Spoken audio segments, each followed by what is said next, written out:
کہ اسرائیل کو وقت قبض روح کیا ہے؟ اپنے سے بھگا سکتے ہو، دور کر سکتے ہو، خوب جاؤ جو چاہو اور جاؤ سبھی دور، جیسا بھی چاہو گناہ کرو، کیا اپنے لگا۔ پھر امام نے فرمایا پانچویں چیز، آخری چیز یہ ہے کہ جب جو ہے وہ محشر برپا ہو، تمہارے گناہوں کے بنا پر تم کو جو ہے کیا جہنم میں ڈالا جانے لگے، اگر اس وقت تم اپنے آپ کو جہنم میں جانے سے بچا سکتے ہو تو جو چاہو گناہ کرو۔ یہ سننے کے بعد اس کا حل ہے۔ روایت کہتی ہے کہ یہ 5 حکایتیں سننے کے بعد، یہ 5 نورانی اور جو ہے مؤثر کلمات سننے کے بعد اس کا عالم یہ ہوا کہ اب تک جو گناہوں پر اصرار کیا کرتا تھا، جو گناہوں میں مبتلا رہتا تھا، فرزند رسول کو گواہ قرار دے کر کے اس نے اللہ کی بارگاہ میں توبہ کیا، معبود میں نے جو بھی گناہ کیے تھے وہ توبہ کر رہا ہوں حسین کے سامنے۔ امام نے بھی اس کو دعائیں خیر دی۔ اب آپ سمجھے کہ سبق کتنا بڑا ہے، یعنی انسان کی زندگی کو بدلنے کے لیے امام کی ایک حدیث کافی ہے یا 1000 مجلسیں سننے کے بعد بھی اگر گناہ ہو رہا ہے تو سمجھیے مجلسیں سن رہے ہیں، سمجھ نہیں رہے ہیں۔ صلوات پر محمد ہو گیا نوجوان کی توبہ، جس طریقے سے اللہ نوجوان کی اطاعت، عبادت، اس کی نمازیں، اس کے اعمال خیر، اس کی نیکیوں کو حد درجہ اہمیت دیتا ہے، اسی طریقے سے روایات میں پورا باب بھرا پڑا ہے کہ جب وہ نوجوان کی توبہ کو سب سے زیادہ اہمیت۔ بڑھاپے میں آدمی توبہ کرے تو کیا کرے گا؟ بڑھاپے میں تو چارے ہی نہیں توبہ کے علاوہ۔ شریعت نے کہا نوجوانی اور جوانی میں توبہ گناہگار ہو گیا۔ توبے کی بڑی طاقت ہے، توبے کی بڑی طاقت ہے۔ توبہ جو ہے وہ انسان کو خالص کر دیتا ہے۔ حدیثیں بے شمار حدیثیں موجود ہیں توبے کے سلسلے میں، یہاں تک کہا گیا ہے کہ اگر کوئی توبہ کر لے یا کوئی نوجوان توبہ کر لے تو توبہ کرنے کے بعد وہ ویسے ہی خالص ہو جاتا ہے کہ جیسے جو ہے وہ کیا ہے کوئی نوزائیدہ بچہ جو ابھی بھی پیدا ہوا ہے، اس کے جو ہے وہ اس میں کوئی گناہ نہیں۔ توبے کی طاقت سمجھ رہے ہیں؟ اور اگر توبہ حسین کی بارگاہ میں ہو جائے تو ویسے نوجوان نے کیا، یا اگر کوئی ایسا توبہ کرنے والا ہو کہ ہزاروں کے لشکر کا سردار ہو، خود بن کر آیا ہو، صلوات پر محمد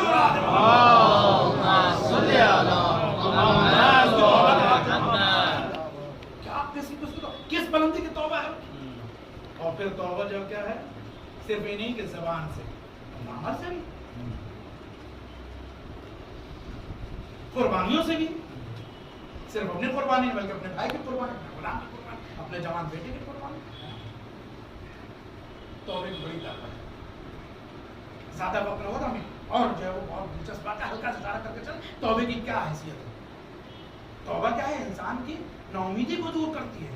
توبہ جو ہے وہ ایک ناامید انسان کے لیے امید کا وہ ایسا روشن چراغ ہے کہ جس کے پاس اندھیرا نہیں ہے، اس کے پاس اجالا ہی اجالا ہے، مگر توبہ کرے۔ سوال یہ ہے کہ پھر گناہ ہی کیوں کرے کہ توبے کی نوبت آئے؟ سوال یہ بھی ہے کہ بندہ جو ہے گناہ ہی کیوں کرے کہ توبے کی جو کیا نوبت آئے؟ لیکن پھر کبھی کبھی کیا ہوتا ہے کہ انسان شیطان کے بہکاوے میں اچھے خاصے لوگ کر لیتے ہیں۔ یہ اس لیے کہہ رہے اچھے خاصے لوگ کر لیتے ہیں، کئی ایسے گناہ ہیں کہ جو ہے وہ ہم متوجہ بھی نہیں رہتے کہ یہ گناہ ہے مگر ہو جاتا ہے۔ یہ بھی ہوتا ہے، بہت سارے گناہ ایسے ہیں کہ ہم متوجہ نہیں ہوتے کہ یہ گناہ ہے، ہم کر تو سکتے ہیں۔ ظاہر سی بات ہے وہاں تو لکھا گیا نا کہ گناہ ہے۔ امام جعفر صادق علیہ السلام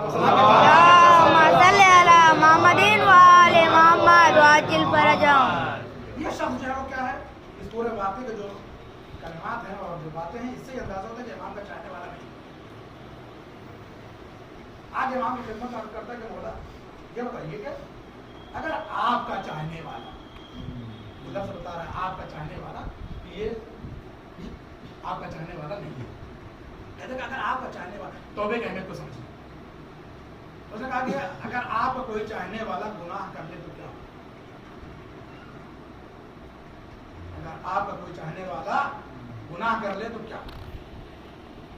شاید یہ اس کی طرف سے طنز بھی ہے نا کہ آپ کا چاہنے والا، اندازہ ہے جو روایت کا وہ یہ ہے کہ اس نے گویا طنزیہ طور پہ کہا کہ آپ کا چاہنے والا گناہ کرے تو کیا ہوگا۔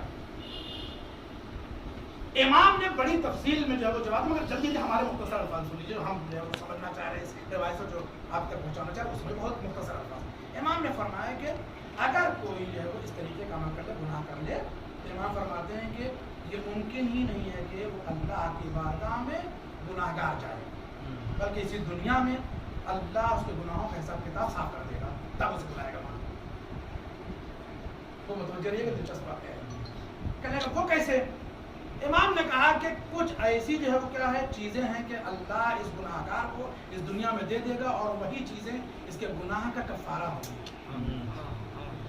لیکن محنت ظاہر نہ جائے بھائی، اللہ کچھ مشکلات دے گا اسی دنیا میں، یہی مشکلات اس کے گناہ کا کفارہ ہوں گی۔ جب جائے گا اللہ کے بارگاہ میں تو کفارہ ہو کے جائے گا، صاف ستھرا ہو کے جائے گا۔ کیا ہوگا؟ امام نے کہا کہ اگر گناہ کرتا ہے کوئی آدمی تو پروردگار اسے اس دنیا میں اس کے بدن میں کوئی بیماری دے دے گا، اور یہی بیماری اس کے گناہ کا کفارہ ہوگی۔ بیماری پر دل تنگ نہ ہوئیے، بیماری کیا ہے؟ روایتوں میں ہے، اور بھی دیگر جگہوں پر بھی روایتوں میں ہے کہ گناہوں کو دھو دیتی ہے بیماری۔ بخار آنا، کوئی جو مرض اور لاحق ہو جانا، عزم میں کوئی دقت ہو جانا، کوئی پریشانی ہو جانا، کوئی نقص آ جانا، یہ اللہ کی طرف سے عنایت ہے کہ جو گناہ کیا ہے بندے نے اس کا کیا ہے کفارہ اس دنیا میں ہو جاتا کہ ہماری بارگاہ میں آئے تو صاف ستھرا ہے۔ بیماری میں بہت ساری روایتیں موجود ہیں۔ بیمار آدمی پتہ ہے اللہ سے اور نزدیک ہو جاتا ہے۔ خود بھی محسوس کیجیے کبھی جب بہت جو ہے وہ بخار چڑھ جاتا ہے لمبا، 102 اور 103 جب پہنچ جاتا ہے معاملہ، تب آدمی سوچنے لگتا ہے یار جو ہے وہ بھی غلط کیا تھا، یہ بھی غلط کیا۔ جب 103 104 105 ڈگری جو بخار پہنچتا ہے تب آدمی سوچتا ہے یار توبہ کر لے جلدی سے، کیا ہے اللہ سے اور نزدیک ہوتا ہے۔ اسی لیے کہا گیا ہے کہ جو ہے وہ آدمی جب کسی عیادت کے لیے جائے کسی مریض کی تو ہمارے الٹا ہوتا ہے، مریض کہتا ہے کہ تم ہمارے لیے دعا کرو اچھے والے سے، جبکہ روایت کہتی ہے کہ اچھا والا کہے کس سے؟ بولیے مریض سے کہ تم ہمارے لیے دعا کرو۔ کیوں؟ روایت کہتی ہے کہ چونکہ یہ مرض کی بنا پر اپنے اللہ سے زیادہ نزدیک ہو گیا ہے، اب یہ دعا کرے گا تو اس کی دعا اللہ رد نہیں کرے گا۔ مریض کہتا ہے چونکہ تم ہمارے لیے دعا کرو، جبکہ روایت ہے کہ نہیں یہ کہے۔ البتہ جو عیادت کرنے جا رہا ہے اس کا بھی اپنا الگ ثواب ہے۔ حدیث ہے معصوم نے فرمایا کہ عائد المریض یمشی علی طریق الجنہ حتی یرجو، کسی مریض کی عیادت کرنے والا ایسا ہے جیسے وہ جنت کے راستے پہ چل رہا ہو، اس وقت تک چلتا رہتا جب تک اس کی عادت کر کے اپنے گھر نہ آ جائے۔ مریض کی عادت کر اپنے آپ میں بڑا ثواب ہے۔ جلدی جلدی سنیے، مختصر کر رہے ہیں کہ جب وہ بیماری ہوگی یہی بیماری اس کے گناہ کا کفارہ صاف ستھرا ہے۔ آنے والا بدماش قسم آدمی یہ سوال کر رہا ہے، اس نے کہا اگر اللہ بیماری نہ دے تب؟ امام نے فرمایا کہ پھر اللہ اسے برا پڑوسی دے دے گا، برا پڑوسی دے دے گا، یہ پڑوسی اسے اذیت کرے گا، اور یہی برا پڑوسی اور اس کی اذیت اللہ اس کے گناہوں کا کفارہ قرار دے دے گا، اور جو ہے وہ اپنے برے پڑوسی کی مصیبتوں پر اذیتوں کو صبر کرے گا، اللہ ایسے گناہ کو صاف کر دے گا۔ وہاں کیا ہے بدماش قسم کا آدمی دیکھا چاہنے والا تھا تو امام کی باتوں میں چپ ہو جاتا، آمنا سلمنا آپ نے کہہ دیا ہم نے مان لیا، بدماش قسم یعنی ظاہر بات ہے آنے والا خیر ہے، کہنے لگا اگر پڑوسی بھی اچھا مل جائے تب نہ ستانے والا پڑوسی مل سکتے، ستانے والے تھوڑے ملتے ہیں۔ پڑوسی کے لیے بہت کچھ کہا گیا ہے، چھوڑیے پھر کبھی انشاءاللہ آپ کریں گے روایتوں میں پڑوسی کے لیے بڑے ہوتے ہیں۔ کہ جب پڑوسی بھی اچھا مل جائے تب پڑوسی نہ برا ملے تب کیا ہوگا؟ امام نے فرمایا سنیے تاریخی جملہ جس سے جو ہے وہ ہندوستان کے بلکہ دنیا کے شاید جو ہے وہ 90% لوگ جو ہے وہ پریشان ہیں۔ امام نے کہا کہ اللہ پھر ایسے گناہ گار کو بری بیوی دے دے گا جو اس کو پریشان کرے گی،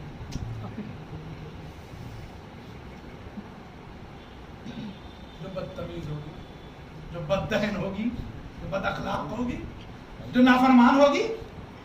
اگر یہ نوجوان یہ جوان جس نے گناہ کیا ہے اگر بری بیوی کی بد چلنی پر، بدتمیزی پر، عیاشیوں پر، بد اخلاقیوں پر صبر کرتا ہے، امام کا فرمان گرامی ہے یہی صبر کرنا اس کے گناہ کا کفارہ ہو جائے گا، وہاں صاف ستھرا جائے گا۔ کہنے لگا اگر بری بیوی بھی بری نہ ملے تب؟ اب سنیے امام فرماتے ہیں پھر اللہ نے توبہ کس لیے رکھی ہے؟ اللہ نے توبہ کے لیے کہا اگر یہ توبہ کر لے گا تو اس کا کفارہ ہو جائے گا، حساب پاک و صاف ہو جائے گا۔ اب یہ اہل بیلا بیٹھے ہوئے ہیں اور یہ جملہ سنیے، اس کی قدر کیجیے، بات تمام ہو رہی ہے. امام نے کہا کہ توبہ کر لے گا، حساب پاک و صاف. کہنے لگا اگر موت ناگہانی آ جائے، توبے کا بھی موقع نہ ملے تب. جملہ سنیے، اہل بیلا بیٹھے ہوئے، امام نے فرمایا کہ تیری آنکھیں کور ہو جائیں، اگر ان میں سے کوئی موقع اسے نہ ملے گا، پھر ہم کس لیے بیٹھے ہیں؟ ہم اس کی شفاعت کریں گے. محمد اور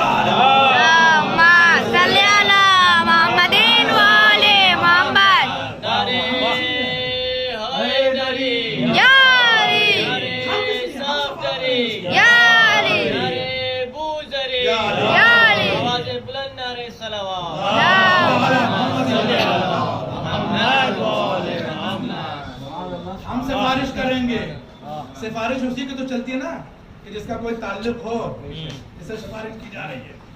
ان کی سفارش کے لیے ان کو اللہ نے جو کیا ہے، آیات قرآن میں ان کو کیا ہے، ان کو شفیع قرار دیا، سب کو شفاعت گزار قرار دیا. یہ سب شفاعت کریں گے معصومین.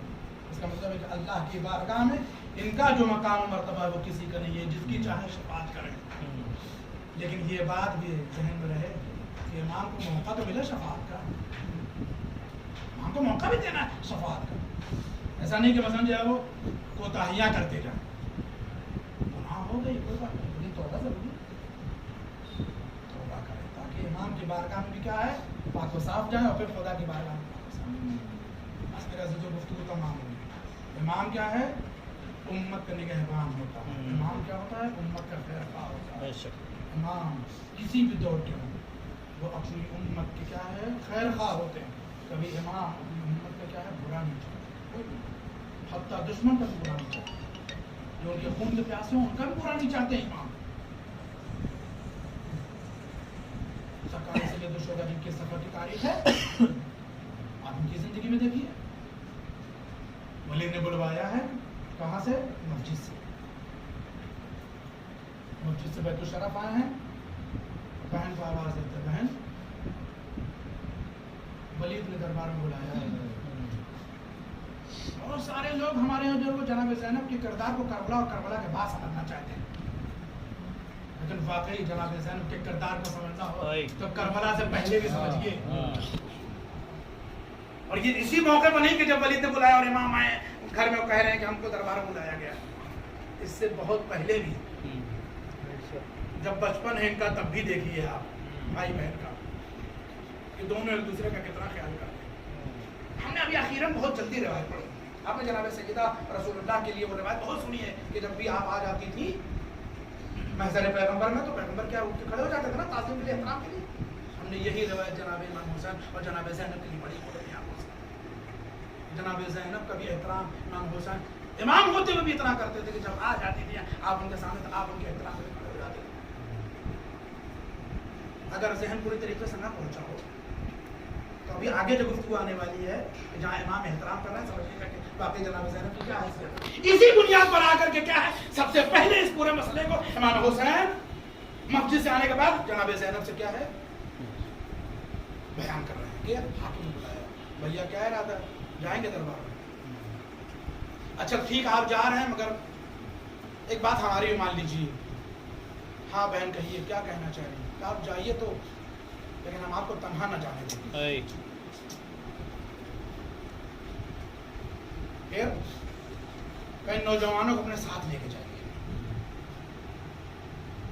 علی اکبر میرا ماجایا جا رہا دربار، تلوار اٹھاؤ جاؤ ان کے ساتھ. قاسم و محمد تمہیں بھی ان کے ہمراہ جانا ہے.